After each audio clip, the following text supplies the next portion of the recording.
US के central intelligence agency ने अपने ऑफिशियल साइट पर the Adam and Eve story नाम की एक काफी कंट्रोवर्शियल किताब को पब्लिश किया। इस बुक में ये साफ साफ लिखा है कि बहुत ही जल्द पृथ्वी पर इतना बड़ा बाढ़ आने वाला है कि वो पूरे दुनिया को अपने चपेट में ले लेगा और नतीजा अनदर मास एक्सटिंक्शन, जिसमें इंसानी प्रजाति का अंत निश्चित है। यस, सिक्स्थ मास एक्सटिंक्शन का प्रेडिक्शन किया हुआ है। Now before we move ahead, मुझे एक बात यहां पर क्लियर करनी है। यहां पर इस चीज के बारे में सुनकर ऑलरेडी मेरी ऑडियंस में दो मानसिकताओं का बंटवारा हो जाएगा। एक मानसिकता वाले लोग होंगे जो कि ये बिलीव करेंगे कि ये भविष्यवाणी बिल्कुल सही है और ऐसे प्रेडिक्शंस होते हैं, और बहुत सारी मे बी धर्म के किताबों में या फिर मिस्टिक्स द्वारा, फिलोसोफर्स द्वारा अक्सर किए गए हैं। बट देन अगेन यहां पर दूसरे नजरिए वाले लोग भी होंगे जो ये सोचेंगे कि यार ये कोई कॉन्स्पिरेसी थियरी तो नहीं है, ये रैशनल, इसका एक्सप्लेनेशन क्या है वो मुझे बताओ। और एग्जैक्टली गाइस, इस पर्टिकुलर वीडियो में आज हम इसी खोज में निकलेंगे, एविडेंसेस के, कि कैसे एक 50 से 60 साल पुरानी बुक ये प्रेडिक्शन आखिर कर सकती है। क्या ये सच है या फिर मामला कुछ और है। और इसीलिए इस वीडियो को पूरा एंड तक देखना, क्योंकि अगर हाफ बेक्ड इंफॉर्मेशन लेकर आप जाओगे तो पूरी सच्चाई को नहीं समझ पाओगे। हमें जज्बात की नजरों से चीजों को नहीं समझना है, बल्कि रैशनल एविडेंसेस के बेसिस पर कंक्लूजन लाना है। So now, coming back to the topic of the book, कहानी में एक सस्पेंस है। बुक ने सिक्स्थ मास एक्सटिंक्शन प्रेडिक्ट कर रखा था और अमेरिका के CIA को इस बुक और इसमें लिखे फ्लड्स की भनक आज से 50 साल पहले ही लग चुकी थी, लेकिन उन्होंने बड़े ही चालाकी से इसके प्रोडक्शन और पब्लिकेशन को ही रोक दिया ताकि कोई भी ये किताब ना पढ़ सके। पर सवाल आता है कि आखिर क्यों? सो कहानी शुरू होती है साल 1966 में। यूएस एयरफोर्स इंजीनियर चैन थॉमस ने the Adam and Eve story नाम की एक किताब को पब्लिश किया, जिसमें उन्होंने फ्यूचर एक्सटिंक्शन इवेंट और उसके पीछे के कॉज को साइंटिफिक प्रूफ्स के साथ डिटेल में डिस्क्राइब किया। अब ये बात फिर जैसे ही अमेरिकन इंटेलिजेंस सर्विस CIA को पता चली तो उन्होंने इस बुक को जब्त कर लिया और उसके पब्लिकेशन को ही रोक दिया। ऐसा इसीलिए क्योंकि उस वक्त यूएस की जनता में क्यूबन मिसाइल क्राइसिस की वजह से एक डर का माहौल फैल चुका था और वो नहीं चाहते थे कि इस बुक की वजह से उनमें और ज्यादा डर बढ़े और लोगों में एक सोशल अनरेस्ट क्रिएट हो। एक्चुअली साल 1962 में क्यूबा के टेक ओवर करने के बाद अमेरिकन एजेंडा को फेल करने के लिए रशिया ने क्यूबन बॉर्डर्स पर अपने न्यूक्लियर वेपन्स को डिप्लॉय किए, जिसके नतीजे में यूएस रशिया के बीच में टेंशंस बढ़ गए थे, जिससे लोग घबरा गए। अब ऐसे सिचुएशन में चैन थॉमस की किताब सिचुएशन को और ज्यादा बिगाड़ देती और इसीलिए CIA ने इसे पब्लिक नहीं होने दिया। लेकिन जैसे ये क्राइसिस खत्म हुआ, उसके 50 साल बाद 2013 में फ्रीडम ऑफ इंफॉर्मेशन एक्ट के तहत उन्हें ये बुक पब्लिश करनी पड़ी। और फिर जैसे ये बुक मार्केट में आई, उसे पढ़कर लोगों की रातों की नींद उड़ गई। बेसिकली इस किताब में चैन थॉमस ने अलग अलग माइथोलॉजिकल स्टोरीज के सिमिलर पैटर्न्स को रिकॉग्नाइज किया और फिर उन पैटर्न्स को आर्कियोलॉजिकल एविडेंसेस की मदद से प्रूफ करने की कोशिश की थी। उनके मुताबिक बड़े बड़े कल्चर्स में जितने भी फ्लड्स की कहानियां लिखी गई है वो कोई इमेजिनेशन नहीं बल्कि रियलिटी है, और जल्द ही वो रियलिटी फिर एक बार दोहराने वाली है। अब आई नो आप लोग सोच रहे होंगे कि माइथोलॉजिकल स्टोरीज पर इतना बड़ा स्टेटमेंट आप कैसे बेस कर सकते हो, और फिर उसे साइंस से जोड़ना काफी फार फेच्ड कॉन्सेप्ट है।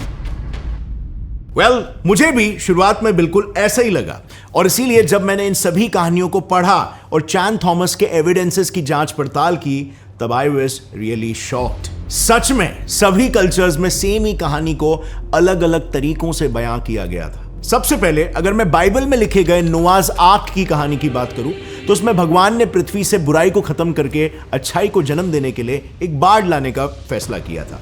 पर इसके पहले उन्होंने नेक दिल नोआ को एक शिप दी और उस शिप में अपने परिवार और दुनिया के हर एक जोड़े को बिठाने के लिए कहा, ताकि पृथ्वी इस बाढ़ के बाद फिर एक बार फल फूल सके। अब जरा यहां पर गेस करो ये कहानी किससे मिलती जुलती है? वेल यस, अगर आप एक हिंदू हो तो भगवान विष्णु के पहले अवतार मत्स्य अवतार की कहानी से। इसमें भी मत्स्य अवतार ने मनु नाम के एक राजा को एक जहाज बनाकर ऐसे ही कुछ लोग और जानवर को बाढ़ से बचाने के लिए कहा था। So you see a close association. But चलो, दो कल्चर्स में एक जैसी कहानी का होना एक इत्तेफाक हो सकता है, बट अगर आप बात करोगे अभी बेबीलोनियंस का गिलगमेश, सुमेरियन डायनेस्टी के ज़ेयुसुद्र, चाइना का गुन्यू फ्लड, ग्रीक्स का ड्यूकैलियन, और ऐसे 40 अलग अलग कल्चर्स में सेम कैटास्ट्रोफिक इवेंट्स का जिक्र, इत्तेफाक हो सकता है क्या? और शायद थॉमस को भी यही लगा होगा, और इसीलिए जब उन्होंने इन सभी कहानियों की टाइमलाइंस निकाली तब उन्होंने ये देखा कि ये सभी डिजास्टर्स करीब 7000 से 9000 साल पहले ही हुए। अब जैसे ही उन्हें एक टाइमलाइन मिली, उन्होंने इस टाइमलाइन के हिसाब से आर्कियोलॉजिकल एविडेंसेस ढूंढना शुरू किया और इस सर्च के दौरान सरप्राइजिंगली उन्हें 2 ऐसे सिविलाइजेशंस मिले जो इन्हीं फ्लड्स की वजह से तबाह हो गए थे। वेल, फेमस ग्रीक फिलोसोफर प्लेटो ने अपने 2 बुक्स टिमियस और क्रिटियस में करीब 9000 साल पहले नॉर्थ अटलांटिक ओशन में स्थित एटलांटिस नाम के एक एडवांस सिविलाइजेशन का जिक्र किया था, जो किसी वजह से पानी में डूब गया था। इस सिविलाइजेशन की एक वियर्ड बात यह थी कि ये पानी में कुछ ऐसे कॉन्सेंट्रिक सर्कल्स में बसा हुआ था, जिसे उस वक्त डिजाइन कर पाना ऑलमोस्ट इम्पॉसिबल था, और इसीलिए ये सिविलाइजेशन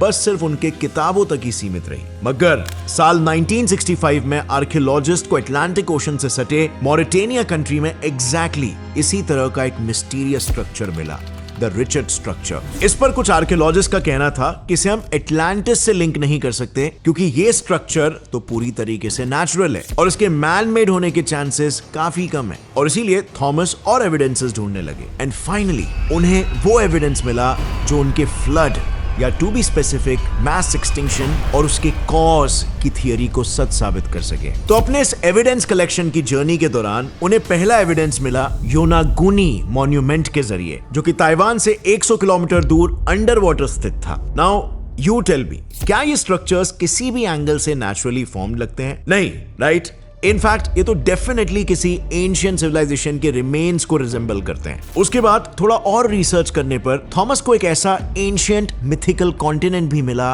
द लैंड ऑफ मू, जो ईस्ट के फिलीपीन से लेकर वेस्ट के ईस्टर आइलैंड्स तक और नॉर्थ के हवाई से लेकर साउथ के कुक आइलैंड्स तक फैला हुआ था। इस कॉन्टिनेंट के वेस्टर्न कॉर्नर ईस्टर आइलैंड्स पर उन्हें ऐसे स्ट्रक्चर्स मिले जिन्हें वो मोआई स्टैच्यूज कहने लगे। ये मोआई स्टैच्यूज कुछ ऐसे जमीन में सबमर्ज्ड हालत में सबसे पहले डिस्कवर हुए थे, जिसके बाद उन्होंने इसे एक्सट्रैक्ट किया और उन्हें स्टडी करने लगे। रिसर्च करने पर उन्हें यह पता चला कि ये स्टैच्यूज पानी के भारी फोर्स की वजह से जमीन में धंस गए थे और साथ ही काफी इरोड भी हो गए थे। इसके साथ ही इन स्टैच्यूज को बनाने वाली लोकल रापा नुई कम्युनिटी को भी उन्होंने स्टडी किया और देखा कि ऑस्ट्रेलिया के एबोरिजिनीज और अमेरिका के रेड इंडियंस कम्युनिटी से काफी हद तक मैच कर रहे थे। अब इन 2 अंडर वाटर सिविलाइजेशंस के जरिए थॉमस को ये यकीन हो गया था कि फ्लड से होने वाला एक्सटिंक्शन कोई माइथोलॉजिकल इवेंट नहीं बल्कि रियल लाइफ इंसिडेंट ही था। लेकिन इतने बड़े मैसिव फ्लड के ट्रिगर होने का रीजन अभी भी अनक्लियर था। सो उन्होंने एक नई थियरी पेश की,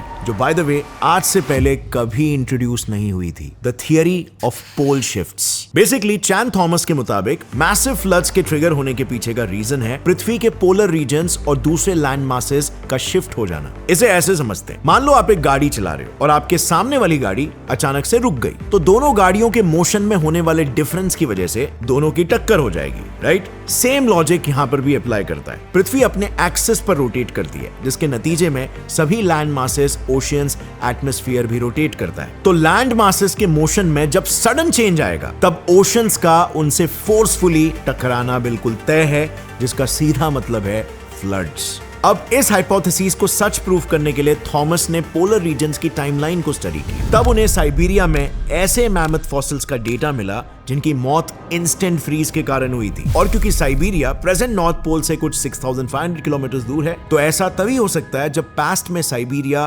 पोल के करीब हुआ होगा। इसके साथ ही उन्हें एंटार्क्टिका में इक्वेटर पर पाए जाने वाले प्लांट्स लाइक ग्लोसोप्टेरिस के फॉसिल्स भी मिले, जिससे यह प्रूफ हुआ कि एंटार्क्टिका इससे पहले पोल्स पर सिचुएटेड नहीं था। सो ये सारे एविडेंसेस पोल शिफ्ट के डायरेक्शन में ही पॉइंट आउट कर रहे थे। लेकिन इतने बड़े फिनोमेनन के कॉजेस को एक्सप्लेन करने वाली एक प्रॉपर थियरी उनके पास नहीं थी अंटिल 1959, जब मैग्नेटिक पोल्स के रिवर्स होने की थियरी लाइमलाइट में आ गई, और तब थॉमस ने इसे ही पोल शिफ्ट का रूट कॉज समझ लिया। सो चैन थॉमस के हिसाब से पृथ्वी के तीनों inner layers, inner core, outer core और मैंटल आयोनाइज स्टेट में, जिसकी वजह से उनमें सेम डायरेक्शन में फ्लो होने वाली स्टेबल इलेक्ट्रिक और मैग्नेटिक फील्ड्स मौजूद होती है। इन्हीं स्टेबल फील्ड्स के चलते लिक्विड आउटर कोर और मैंटल सॉलिड बिहेवियर दिखाने लगते हैं और ऊपर के क्रस्ट को इंटैक्ट रखते हैं। लेकिन जब इनर कोर का आयोनाइज्ड मैटर आउटर कोर में पसीजता है, तब फील्ड्स में डिसबैलेंस आ जाता है, जिसके नतीजे में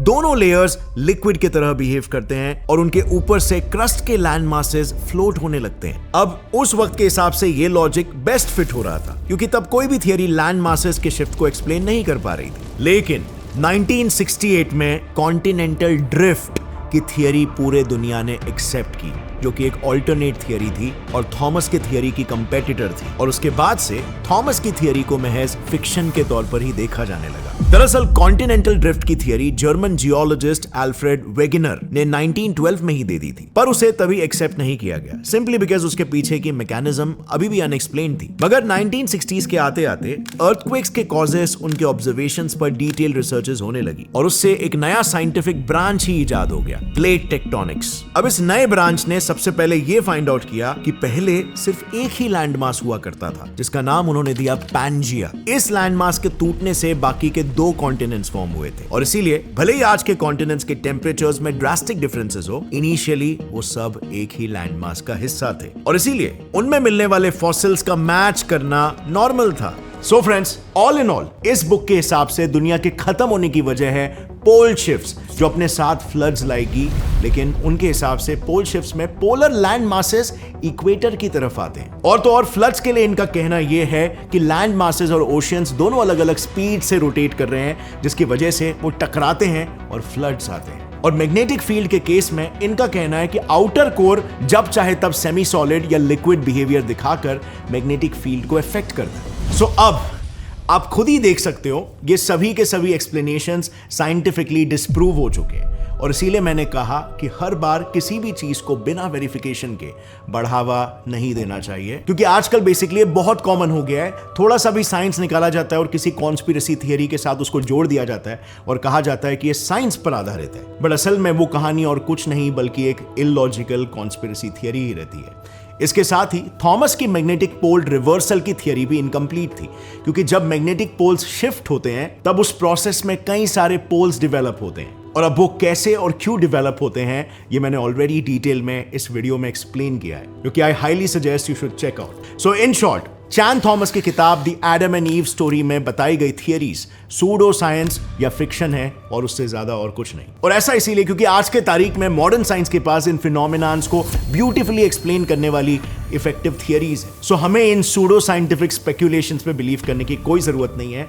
इसकी अगर कोई वैल्यू है तो वो है एंटरटेनमेंट वैल्यू, लेकिन आज भी कुछ ऐसे अनआंसर्ड थियरीज है जिन्हें एक्सप्लेन करना साइंटिस्टों के लिए किसी चैलेंज से कम नहीं है। इन्हीं में से सबसे बड़ा चैलेंज है ग्रेविटी। क्वांटम फील्ड थियरी, जो कि विज्ञान की काफी आधुनिक थियरी है, इसने सारे फोर्सेस को ब्यूटीफुली एक्सप्लेन किया है, वो ग्रेविटी जैसे फंडामेंटल फोर्स को एक्सप्लेन नहीं कर पा रही है। तो एग्जैक्टली ऐसी क्या प्रॉब्लम है ग्रेविटी के साथ, इसे भी मैंने ऑलरेडी इस वीडियो में कवर किया है, जो आपको बिल्कुल चेकआउट करना चाहिए ताकि आप फंडामेंटल लेवल पर ग्रेविटी को समझ सको। तो आज के लिए फ्रेंड्स बस इतना ही। अगर इस वीडियो से आपको कुछ भी नया सीखने मिला और आपको एक आइडिया मिल गया कि कॉन्स्पिरेसी थियरीज किस तरीके से फैलती है और क्यों रैशनल होना बहुत इंपॉर्टेंट है, तो एक लाइक जरूर ठोकना, और गौरव जी ठाकुर इंस्टाग्राम आईडी को फॉलो करना मत भूलना। इंस्टाग्राम पे जाकर 2 लाख साइंस लवर्स ने वहां पर मुझे ज्वाइन कर लिया। So see you over there. As always, stay curious, keep learning and keep growing. जय हिंद।